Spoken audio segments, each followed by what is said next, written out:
Hensel আৰু গ্ৰেটেল। এসময়ৰ কথা আছিল। এখন ঘন জংঘলৰ ওচৰত এজন দুখীয়া খৰিকটীয়া আছিল। তেওঁ নিজৰ পত্নী আৰু দুটা শিশুৰ সৈতে বসবাস কৰিছিল। তেওঁ ইমান দুখীয়া আছিল যে দেউতাকে দুসময়ৰ খাদ্য যোগান ধৰিব পৰা নাছিল। তেওঁৰ মা মৰি গ'ল কাৰণ তেওঁ বেমাৰত গ্ৰস্ত হৈ আছিল।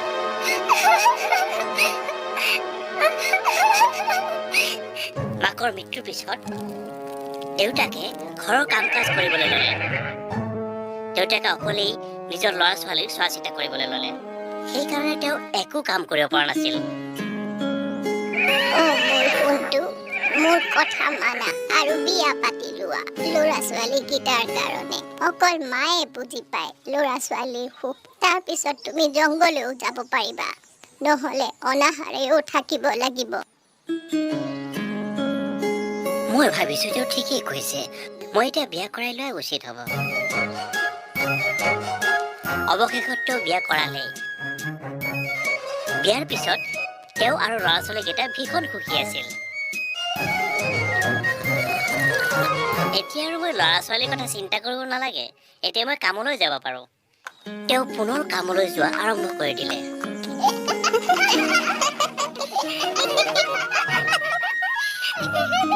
আহা, খানা ৰেডি আছে। হেনসেল আৰু গ্ৰেটেল খানাৰ মেজলৈ আহিল আৰু খানা খাবলৈ ধৰিলে। মোক আৰু অকমান দিব পাৰিবানে মা, প্লিজ? নোৱাৰো, মই তোমাক আৰু দিব নোৱাৰো। তুমি বৰ লোভীয়া। তুমি খালি গোটেই দিনটো খাবই বিচৰা।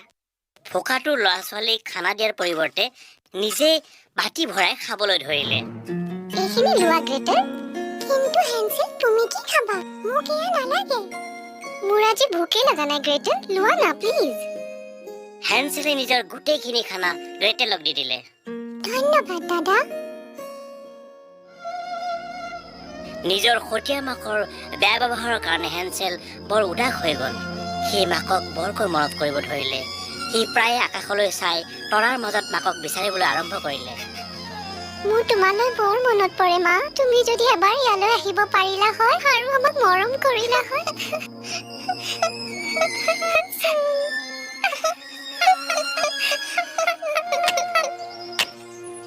দেউতাক সদায় জংঘললৈ যায়, বহুত কষ্ট কৰে, কিন্তু খৰি বেচিব পৰা নাছিল কাৰণ খৰি বেপাৰীবিলাক বহু দিনলৈ জংঘললৈ অহা নাছিল।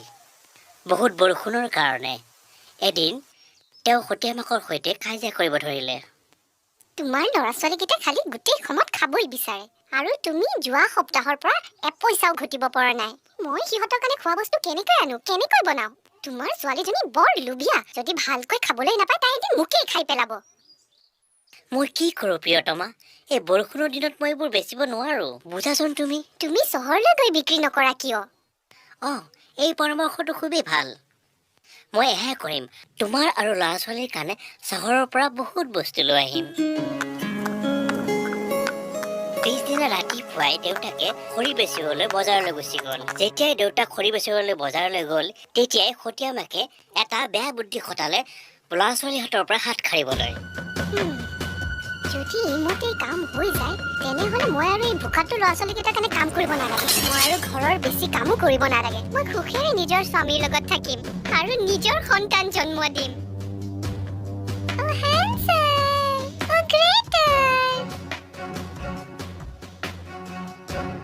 মই জংঘললৈ গৈ আছো তোমালোকৰ কাৰণে সতেজ আৰু ভাল মাছৰুম আনিবলৈ। তোমালোকো ব'লা। হেনসেল বহুত চতুৰ আৰু বুদ্ধিমান ল'ৰা আছিল। মাকৰ চালুকীয়া কথাত তাৰ সন্দেহ উপজিল। নহয় মা, মই নেযাওঁ। মই তোমাক সতেজ বগৰী দিম। ব'লা, তোমাৰ ভোক লাগিছে চাগে হেনসেল। মোৰ মৰমৰ সুঞ্জনী গ্ৰেটেল, তোমাৰ ভোক লাগিছে চাগে। মিঠা মিঠা বগৰী খাবা? ব'লা ব'লা দাদা, প্লিজ প্লিজ। মই জংঘল যাব বিচাৰো আৰু জংঘলৰ বগৰীও খাব বিচাৰো। ঠিক আছে গ্ৰেটেল, ব'লা যাওঁ। তেনেহ'লে সোনকালে কৰা ল'ৰা ছোৱালীহঁত, সোনকালে কৰা দুষ্টহঁত। হেনসেলে নিজৰ প্ৰকৃত মাকৰ পৰা শুনিছিল, জংঘলত যদি ৰাস্তা চিনি পাব লাগে তেতিয়াহ'লে নিজে এটা চিন দি যাব লাগে, যাতে তুমি ৰাস্তাটো পাহৰি নোযোৱা। সেইকাৰণে হেনসেলে নিজৰ বাস্কেটত সৰু সৰু পাথৰ কিছুমান জমা কৰিলে, কাৰণ সেই পাথৰকেইটা ৰাতিৰ অন্ধকাৰত চমকি উঠিছিল। সকলোৱে মিলি জংঘল অভিমুখে যাত্ৰা কৰিলে।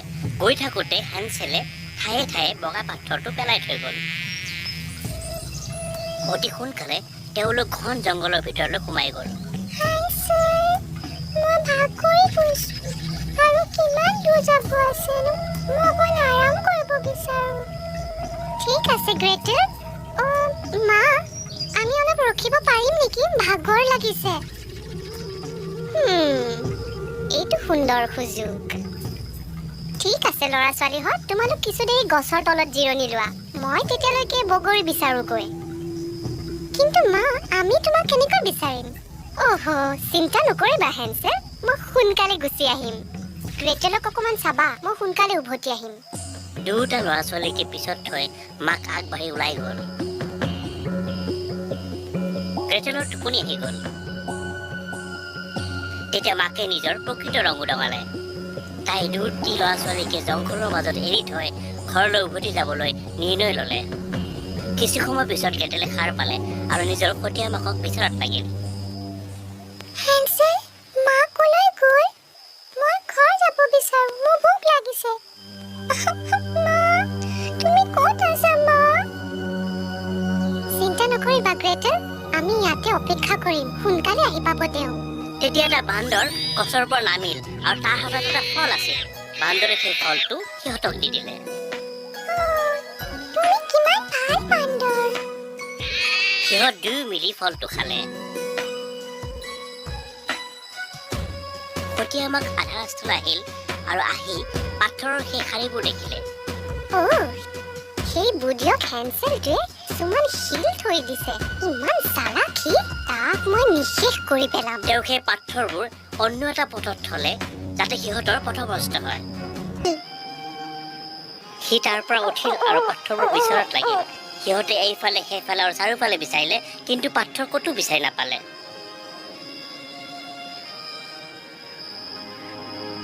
সেই সময়তে বান্দৰটো গছৰ পৰা নামিল আৰু হেনচেলৰ হাতত ধৰিলে আৰু সেই পাথৰটো দেখুৱালে।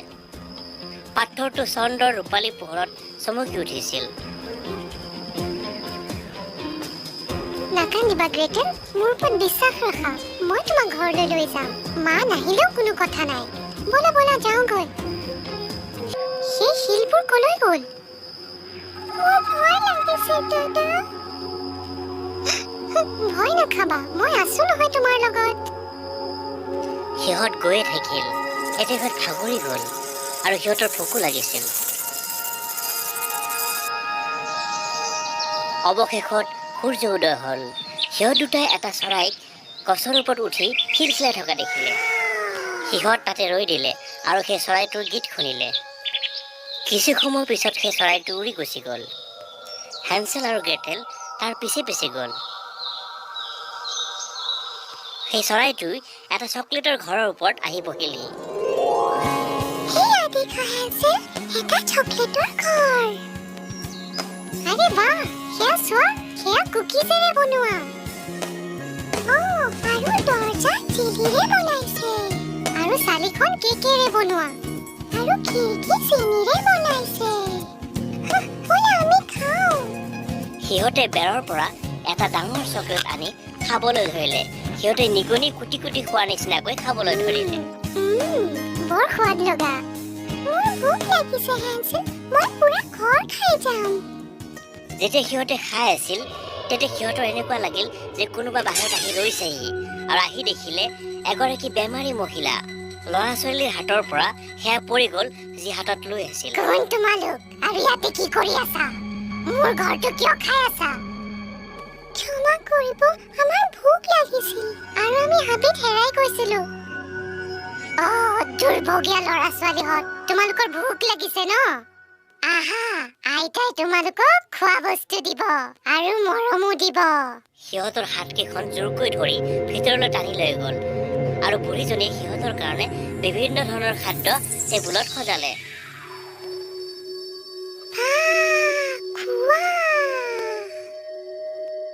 দুটা ল'ৰা ছোৱালীয়ে পেট ভৰাই খালে। তোমালোকৰ বৰ ভাগৰ লাগিছে ন ল'ৰা ছোৱালীহঁত? আৰাম কৰা অলপ।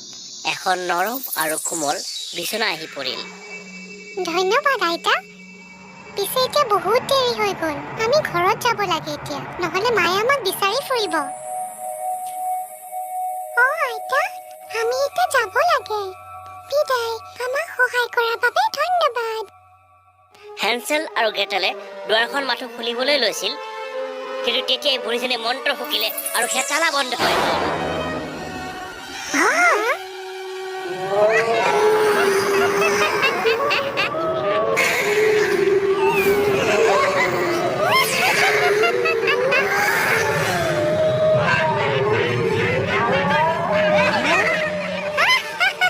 সেই বুঢ়ীজনী এতিয়া ভয়ানক ডাইনী হৈ পৰিল আৰু হেনছেলক এটা পিঞ্জৰাত বন্ধ কৰি দিলে। এৰি দিয়া মোক! এৰি দিয়া মোক!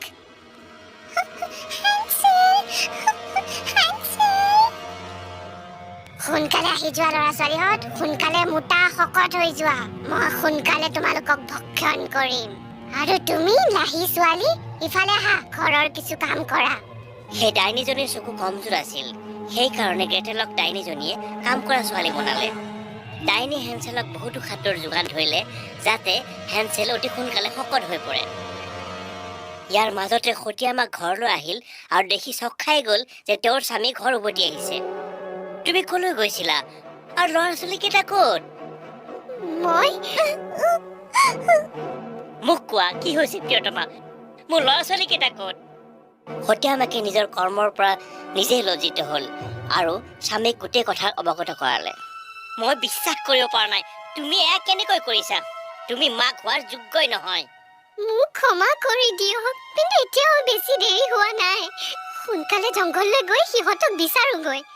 ঠিক আছে, ব'লা সিহঁতক বিচাৰো। সিহঁত দুয়ো জংঘল অভিমুখে গ'ল নিজৰ ল'ৰা-ছোৱালীক বিচাৰিবলৈ। সদায় ডাইনীয়ে হেনছেলৰ পিঞ্জৰালৈ যায় তাৰ নিৰীক্ষণ কৰিবলৈ। মোক তোমাৰ আঙুলিকেইটা দেখুওৱা হেনছেল, যাতে মই চাব পাৰোঁ তুমি কিমান শকত হৈছা। হেনছেল বহুত সাহসী আছিল। সি গম পাইছিল যে ডাইনীজনীয়ে চকুৰে কমকৈ দেখা পায়, সেয়ে নিজৰ আঙুলিৰ পৰিৱৰ্তে মুৰ্গীৰ হাড় দেখুৱাইছিল। হেনছেল, মূৰ্খ ল'ৰা, তই সোনকালে শকত নহও কিয়? মই তোক বেছি বেছি খোৱা বস্তু দিম। মই সোনকালে ল'ৰাটোক খাই পেলাম। মোৰ ভোক সহ্য নোহোৱা হৈছে। গ্ৰেটেলে এইদৰে কোৱা শুনি নিজে শুনিলে আৰু ভয় খাই গ'ল। হে ভগৱান, মোৰ দাদাক বচাই লোৱা। মই এতিয়া কিবা কৰিব লাগিব। মই এইটো হ'ব দিব নোৱাৰো। সেই ডাইনীজনী আৰু ৰখিব পৰা নাছিল আৰু তেওঁ এটা ডাঙৰ হান্দিত পানী উতলাবলৈ ধৰিলে চুপৰ কাৰণে। গ্ৰেটেলে গম পাই গ'ল যে ডাইনীয়ে এতিয়া হেনছেলক খাই পেলাব। আহা শয়তান ছোৱালী, জুই জ্বলোৱাত মোক সহায় কৰা। কিন্তু মই নাজানো কেনেকৈ কৰিব লাগে। মই নিজেই কৰিম। ডাইনীয়ে খৰি জ্বলাবলৈ ধৰিলে আৰু যেতিয়া তাই খৰি জ্বলাই আছিল তেতিয়া দপদপাই জুই জ্বলি উঠিছিল। আৰু সেই জ্বলি থকা অগ্নিশিখাখিনি দেখি গ্ৰেটেলে এটা বুদ্ধি ভাঙিলে নিজৰ ভায়েকক বচাবলৈ। এইটো শেষ উপায় পলাবলৈ। মই চেষ্টা কৰিবই লাগিব। তাই দৌৰি আহিল আৰু পিছফালৰ পৰা ডাইনীজনীক জোৰকৈ এটা ধাক্কা মাৰিলে। সেই ডাইনীজনী জুইত পৰি গ'ল আৰু গ্ৰেটেলে লোহাৰ ফাটেকখন বন্ধ কৰি দিলে আৰু সেই ডাইনীজনী জুইত জ্বলি পুৰি মৰি থাকিল। দুষ্ট জখিনী, তুমি মোৰ দাদাক খাব নোৱাৰা। গ্ৰেটেলে ওচৰতে থকা যাদুৰ লাঠিডাল দেখিলে আৰু সেই লাঠিডাল আনি হেনছেলক তাৰ পৰা মুক্ত কৰিলে। গ্ৰেটেল! হেনছেল!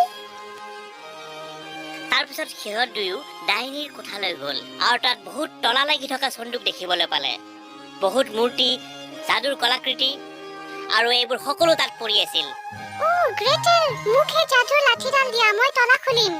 গ্ৰেটেলে তাক যাদুৰ লাঠিডাল দিলে আৰু সি এটা এটাকৈ গোটেই চন্দুকবোৰ খুলিবলৈ ধৰিলে। তাত আছিল মণি মুকুতা, সোণ আৰু হীৰা। ব'লা এইবোৰ ঘৰলৈ লৈ যাওঁ। ৰ'বা, এই অদ্ভুত মূৰ্তিবোৰ কি হয়? ইয়াতো সৰু ল'ৰা-ছোৱালী যেন লাগিছে। হেনছেলে যাদুৰ লাঠিডাল গোটেই মূৰ্তিৰ ওপৰতে ঘূৰালে আৰু চাই থাকোঁতেই সেই গোটেই মূৰ্তিবোৰ সৰু ল'ৰা-ছোৱালীলৈ পৰিণত হ'ল।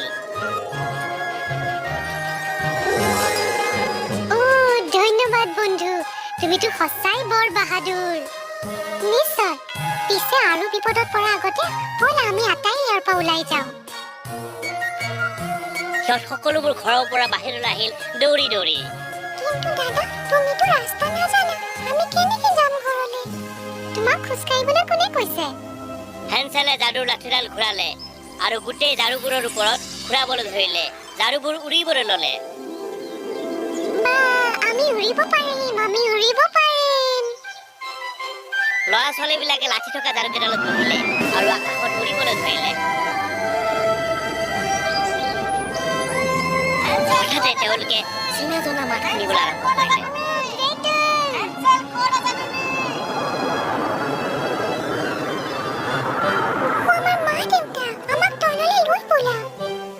দুটা ল'ৰা ছোৱালী নিজৰ মাক দেউতাকৰ ওচৰলৈ দৌৰি আহিল দেউতা মা আমি আকৌ উভতি আহিলো মা তোমালোক দুয়োকে দেখি বৰ সুখ পাইছো ল'ৰা ছোৱালীহঁত তোমালোকক বিচাৰি ফুৰিছিলো তোমালোক ইমান দেৰি ক'ত আছিলা আমাৰ বৰ চিন্তা হৈ গৈছিল হেনসেল আৰু গ্ৰেটেল মই নিজৰ কৰ্মত পস্তাইছো মোক ক্ষমা কৰি দিয়া তোমালোকে প্লিজ একো নহয় মা ঈশ্বৰে বিচাৰিছিলে যে আমি আমাৰ দৰিদ্ৰতাৰ পৰা মুক্ত হওঁ কি মই একো বুজি পোৱা নাই ল'ৰা ছোৱালীকেইটাই সেই খাজানাখিনি মাক দেউতাকক দেখুৱালে আৰু গোটেই কাহিনীটোৰ বৰ্ণনা কৰিলে সকলো সুখত আছিল আৰু সিহঁত নিজৰ ঘৰলৈ উভতিল আৰু সকলোৱে মিলি সুখে খন্তুকে থাকিবলৈ ল'লে